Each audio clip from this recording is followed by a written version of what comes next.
kanyang katawan at naging malabo at sumama sa mundo. Tumakbo siyang walang patumangga na parang gustong ipahayag ang kanyang nararamdaman at dahil sa kabuluhan ng damdamin na iyon, walang malay na bumangga si Siron sa isang habang naglalakad. Bigla na lang natumba si Siron dahil sa napakataas ng taong nakasalubong niya. Humingi agad ng tawad si Siron pero mukhang hindi siya papatawarin. May mga kasama pa siyang iba at agad siyang hinawakan sa kwelyo. Baliw ka ba? Kapag nakabangga ka, kailangang magbayad, hindi ba? Paumanhin po. Paumanhin po, nauutal na sagot ni Siron sa sobrang takot. Hindi sapat ang paumanhin. Kabilang ka ba sa Langguild?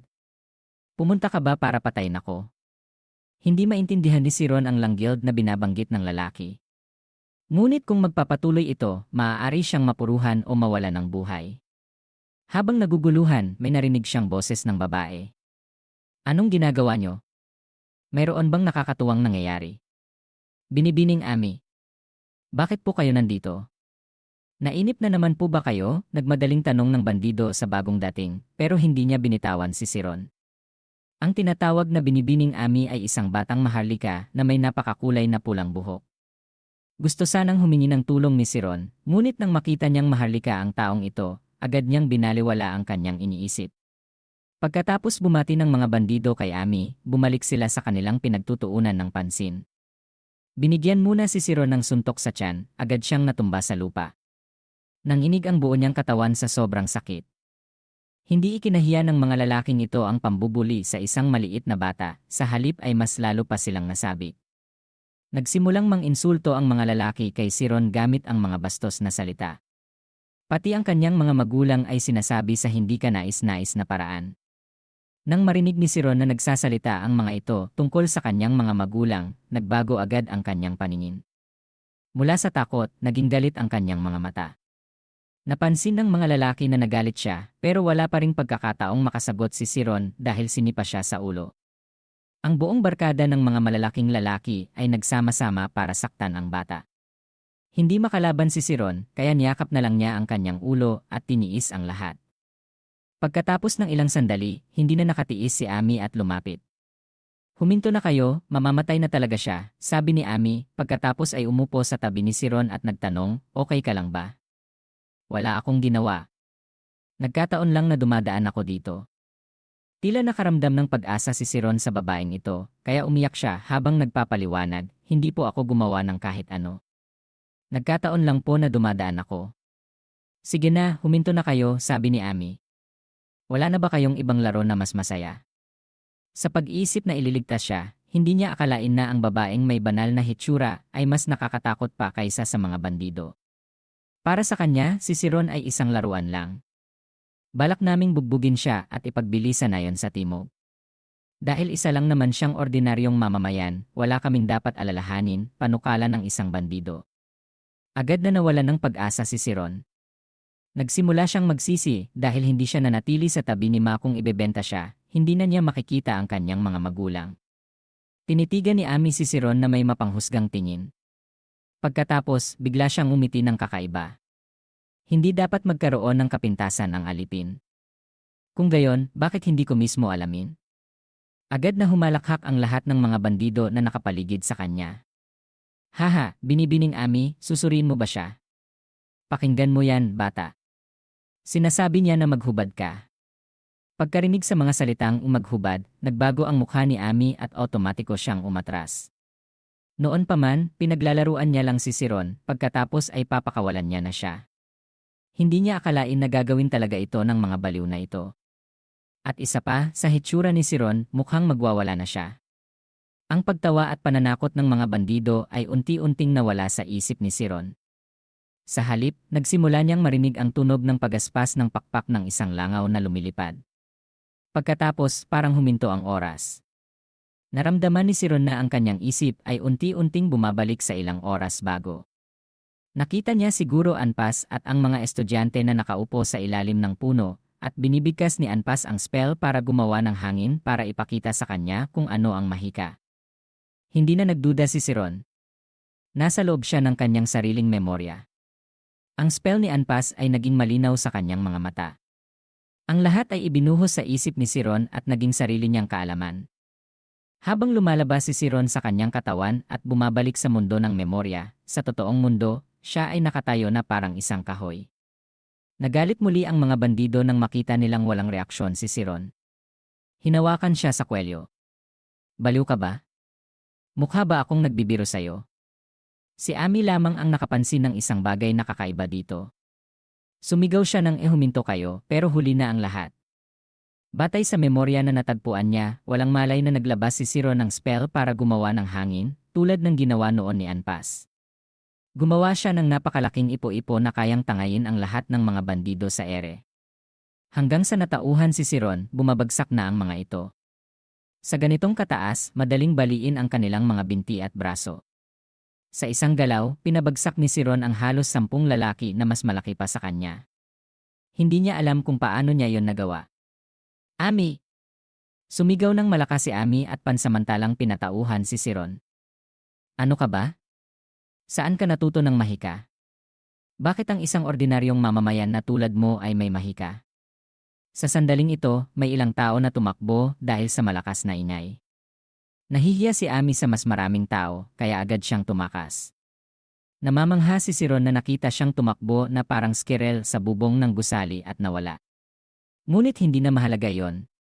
Ang mahalaga ngayon ay si Siron ay nasa gulo at alam niya na hindi siya papayagan ng mga taong ito na magpaliwanag.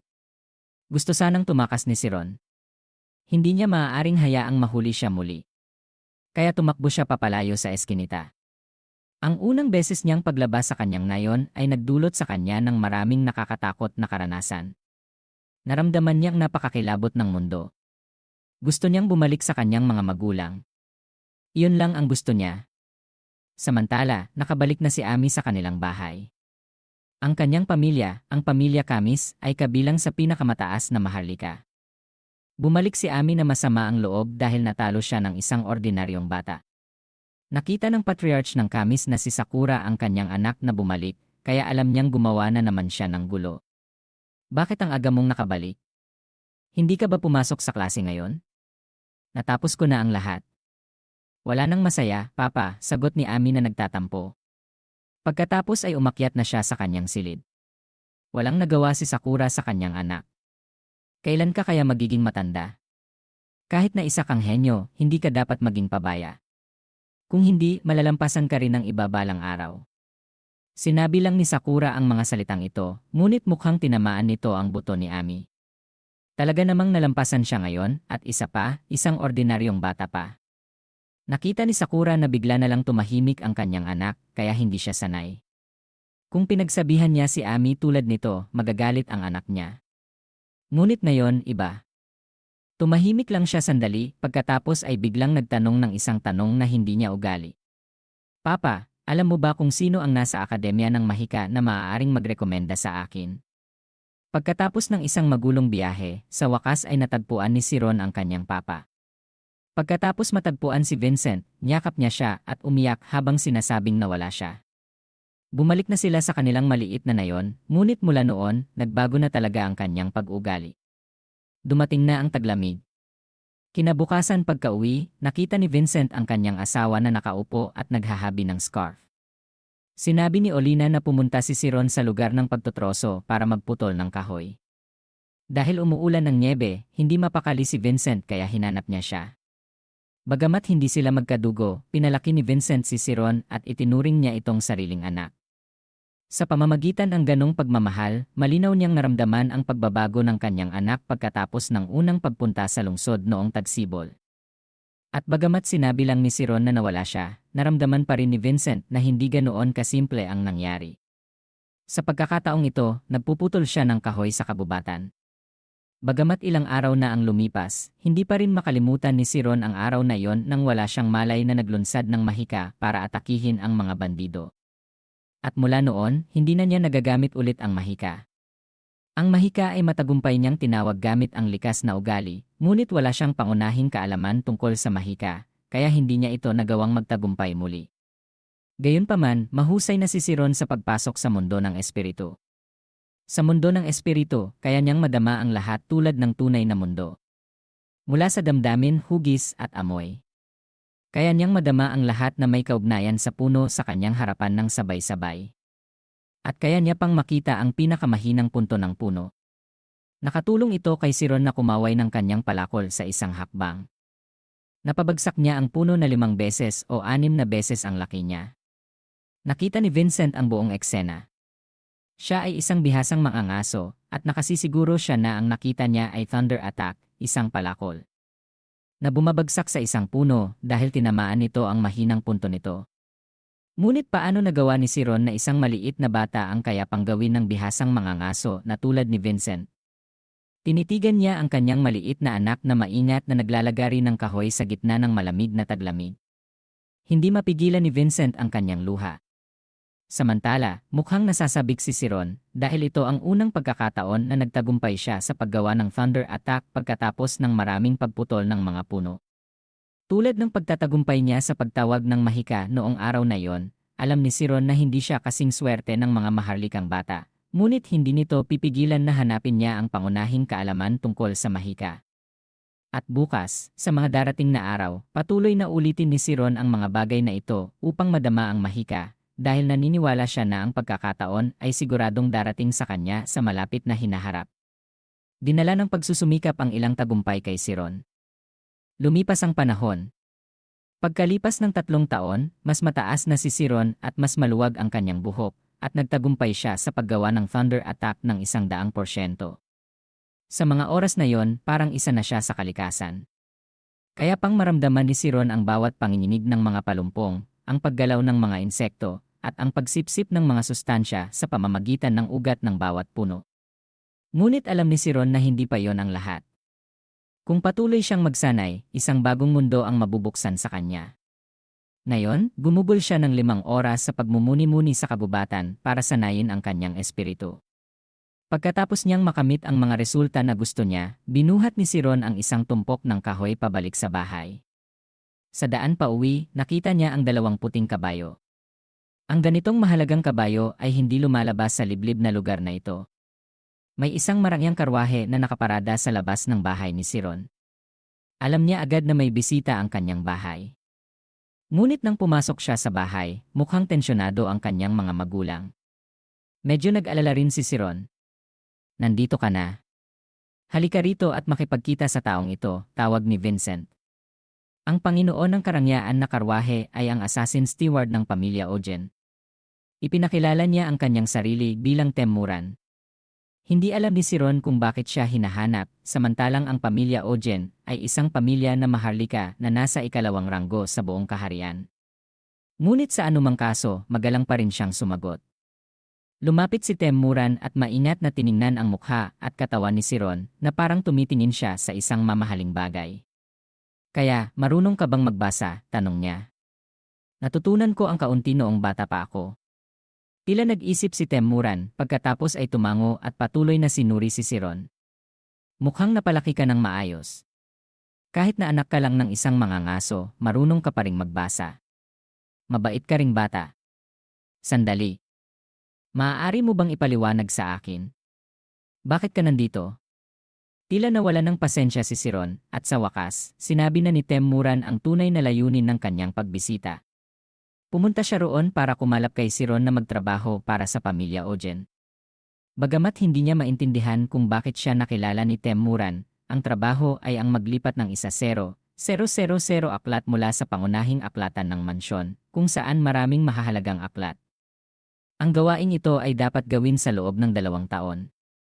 Ipagkakatiwala sa ibang tao ang gawaing transportasyon, ngunit ang pag-uuri ng mga aklat ay gagawin lamang ni Temuran at Siron. Pagkarinig sa mga salitang iaklatan, bumilis ang tibok ng puso ni Siron. Isa pa, aklatan iyon ng pamilya Ogen. Siguradong naglalaman iyon ng mahahalagang kaalaman para sa isang salamangkero. Gayunpaman, nagpatuloy si Temuran, ang mga taong nakakaalam sa gawaing ito ay ang pamilya mo lamang. Kung may isang aklat na lumabas o may balita tungkol dito na kumalat, ang buhay mo at ng iyong pamilya ay lilipulin. Sa puntong ito, naintindihan ni Siron kung bakit mukhang nag-aalala ang kanyang mga magulang. Siyempre, dahil mapanganib ang trabahong ito, pumayag ang pamilya Ogen na magbayad ng malaki. Iyon ay pera na hindi kayang kitain ni Vincent sa buong buhay niya bilang mangangaso. Siyempre, hindi niya gustong magpayaman sa puntong handa siyang ipagbili ang kanyang mahalagang anak. Pumayag siya sa kahilingan ni Temuran para lamang sa kanyang anak na magkaroon ng pagkakataong magbasa sa aklatan ng pamilya Ojen. Ang pera na ibabayad namin ay talagang malaki, kaya sulit na alagaan mo ang iyong anak sa loob ng maraming taon, sabi ni Temuran. Mukhang nasisiyahan siya kay Siron, kaya lumingon siya at sinabi kay Vincent. Ngunit ang mga salitang ito ay nangangahulugan na inalagaan ni Vincent si Siron sa loob ng maraming taon para lamang makakuha ng pera, kaya tumayo siya agad at sinampal ang mesa. Hindi ako dahil sa pera. Gusto ko lang matupad ni Siron ang kanyang mga pangarap. Biglang tumawa. Si Temuran. Haha. Masyado kang nag-iisip. Sa tingin mo ba magkakaroon siya ng karera? Huwag kang managinip. Kung hindi mo gagawin ito para sa pera, ano ang dahilan para pakiusapan mo ako? Para piliin ang anak mo. Puno ng pangungutya ang kanyang tono dahil sinabi niya na kaya niyang magbasa ng aklat. Halos sumigaw si Vincent. Naalala niya na noong bata pa si Olina, tinuruan niya si Siron ng ilang salita para sa kasiyahan lamang. Ngunit hindi niya akalain na sa edad na 5, magsisimula siyang magbasa ng mag-isa para matuto. Naalala pa rin ni Vincent kung gaano kasunurin at kaibig-ibig noon si Siron. Ngunit ang mas mahalaga sa lahat, siya ay matalinong bata. Sa tuwing tinitignan niya ang kanyang magaganda at maselang mga mata at ang kanyang hitsura na seryosong nagbabasa ng mga aklat, nagkaroon siya ng ideya na baka ang kanyang ampon na anak ay nagmula sa maharlikang dugo. At kung siya ay pinalaki ng isang pamilya na maharlika sa halip na ng isang pamilya ng mga mangangaso, mas magiging maganda ba ang kanyang buhay? Sa mga araw na yon, nagpunyagi siya ng husto. Sa isang banda, gusto niyang panatilihin si Siron para sa kanyang sarili at palakihin siya para maging isang mangangaso at isang magtotroso tulad niya. Ngunit nang makita niya si Siron na gumugugol ng ilang oras sa kabubatan para magputol ng kahoy, nasaktan siya. Sa makatuwid, si Vincent mismo ang unang lumapit kay Temuran matapos marinig na ang pamilya Ojen ay naghahanap ng isang ordinaryong bata na marunong magbasa. Ang gusto lang ni Vincent ay papuntahin si Siron doon upang basahin ang mga aklat na gusto niya, kaya lumapit siya para makiusap kay Temuran. Ngunit hindi niya akalain na ang lalaking may taas na noong ito ay ipagpalagay na gusto ni Vincent na ipagbili ang kanyang anak para sa pera. Ikinagalit niya ito. Hindi ko kailangan ang pera. Kung alam ko lang na iisipin mo ako ng ganyan, hindi na sana ako nagmakaawa sa'yo. Ngayon, umalis ka na sa bahay ko. Si Temuran din ay mayabang. Sa pagmumura sa kanyang mukha ni Vincent, umalis siya kaagad. Ngunit pagkarating sa pintuan, tinawag siya agad ni Siron. Sinabi niya na tatanggapin niya ang trabaho, anuman ang panganib nito o ipamaliitin siya ni Temuran sa kanyang pamilya. Seryoso ka ba? Hindi ako nagbibiro. Binalaan kita na kahit isang maliit na chismis ay maaaring kumitil ng iyong buhay, babala ni Temuran. Ngunit kahit na ganoon, napakatatag pa rin ni Siron. Sinabi niya na kaya niyang panatilihing tikom ang kanyang bibig sa lahat ng pagkakataon, at kung may mangyari, hindi siya magagalit kay Temuran o sa pamilya Ojen. Nang makita ang determinasyon ng batang lalaki, hindi na sinubukang kumbinsihin ni Temuran. Sinabi niya na ipadadala niya ang kanyang karwahe upang sunduin si Siron sa loob ng 1 linggo. Sa panahong iyon, kung tatanggi siya at magbabago ang isip, okay lang. Ngunit sa sandaling tumuntong si Siron sa mansyon ng pamilya Ojen, hindi na siya papayagang umalis hanggang sa matapos niya ang kanyang trabaho. Matapos sabihan si Siron, hindi nagtagal si Temuran. 3 na lang ang natira, ang kanilang pamilya. Galit na tinanong ni Vincent ang kanyang anak, Siron, bakit ka pumayag sa ganitong kahilingan? Kailangan lang ng mga gago na iyon ng kapalit na itutumba para sa kanila. Kasalanan ko ito. Mananagot ako kaya tumanggi ka ngayon. Puno ng luha ang mukha ni Vincent. Sa puntong ito, umiiyak na rin si Siron.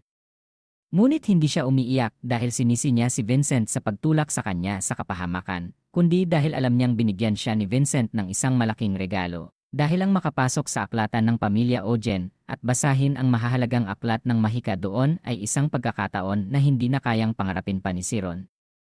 Papa, maraming salamat, umiiyak si Siron, ngunit sa kanyang mga labi ay may isang nagniningning na ngiti. Agad siyang niyakap ni Vincent at patuloy na inaaliw, huwag kang mag-alala, Siron.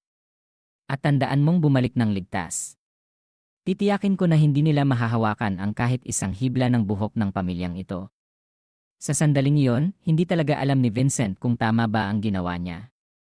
Hindi rin napigilan ni Olina ang kanyang luha dahil sa pag-aalala sa kanyang anak. Ngunit kung gusto niyang umalis, hindi siya mapipigilan. Pagkalipas ng isang linggo, isinugo ni Temuran ang isang tao upang sunduin si Siron gaya ng ipinangako. Pagkatapos pirmahan ni Vincent ang isang kasunduan, dali-dali nila siyang dinala. Sumara ang pinto ng karwahe at nagsimula na itong umikot. Agad na pumasok si Siron sa kanyang espiritu. Nakikita niya sina Vincent at Olina na nagyakapan at umiiyak ng husto. Sa kanyang isipan, gustong hawakan ni Siron ang mga ito, ngunit ang huling katwiran ay pinigilan siya. Tama, ang pagkakataong ito ay isang double-edged sword. Bagamat mapanganib ang pagtatrabaho sa pamilya Ogen, magdadala rin ito ng maraming mga bagay para kay Siron at hindi siya atras. Sa pagsasalita tungkol sa pamilya Ogen, ang kanilang pangunahing bahay ay nasa loob ng lungsod ng Grace ng Kaharian ng Tia, na karaniwang nagsasanay ng mga Orthodox swordsmen malapit sa kabisera ng Basuki.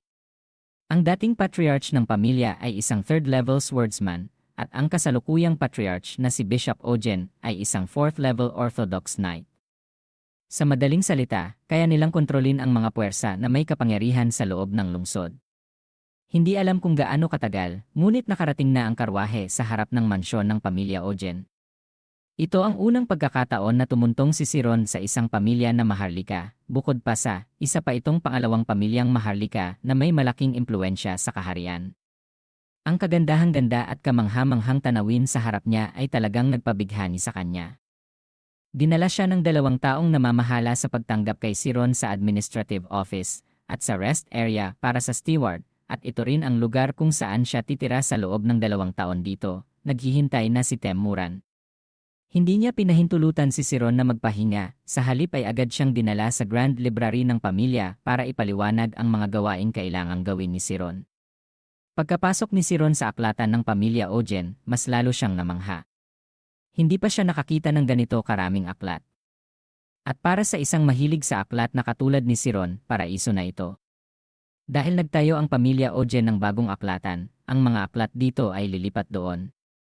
Ang trabaho ni Siron ay ayusin ang mga ito. Makakatanggap siya ng isang listahan bawat linggo, pagkatapos ay ibabatay niya ang mga pangalan ng mga pamagat doon para hanapin at kolektahin ang mga aklat. Ang oras ng trabaho ay magsisimula mula 9 oras ng umaga hanggang 6 oras ng gabi araw-araw. Sa labas ng oras na yon, papayagan si Siron na magpahinga, ngunit hindi siya maaaring lumabas at hindi siya maaaring pumasok sa manor kung wala siyang pahintulot. Dahil ang chief steward si Temuran, mas magiging abala siya. Ngunit bukod sa kanya, may iba pang mga steward na magtuturo sa kanya ng mga patakaran kapag pumapasok sa pamilyang ito. Mayroon ka pa bang tanong ni Temuran? Pinoproseso pa rin ni Siron ang impormasyon na sinabi sa kanya. Naramdaman niya na ito ay talagang isang pagkakataon na sulit na isugal ang kanyang buhay. Kailan ako magsisimula sa trabaho? Sagot ni Siron gamit ang isang nagtatanong na tanong. Magsisimula ka bukas. Kinabukasan, pinalitan ni Siron ang kanyang mga damit sa bagong uniforme ng steward. Dinala niya ang listahan ng mga aklat at pumunta sa Grand Library. Pagkatapos mag-isip ng husto magdamag, sa wakas ay naintindihan niya kung bakit nag-hire lamang ang napakalaking pamilya Ogen ng isang tao upang isagawa ang gawaing pag-aayos ng aklat. Marahil ay dahil kailangan nila ang isang pare-parehong pamantayan sa pag-aayos ng aklat. Halimbawa, kung kailangan nilang ayusin ang isang aklat na tinatawag na History of Swordsmanship, ang bawat isa ay magkakaroon ng iba't ibang opinyon tungkol sa kung dapat itong ilagay sa seksyon ng Espesyal na Swordsmanship o sa seksyon ng komprehensibong kasaysayan. At isa pang bagay na napagtanto ni Siron nang maranasan niya ang mga sistema ng pag-aayos na yon ay ang lahat ng kaalaman ay konektado sa isa't isa, at ang pinakamahalagang bagay upang ikonekta ang mga ito ay kasaysayan. Ang kaalaman ay unti-unting idinagdag sa isang tuwid na linya na may pangalang kasaysayan. Ang kasaysayan ang gulugod ng kaalaman. Matapos matutunan ng husto ang tungkol sa kasaysayan at gamitin ito upang palakasin ang iba pang mga lugar, tumaas ng husto ang bilis ng pagbabasa ni Siron. Sa 1000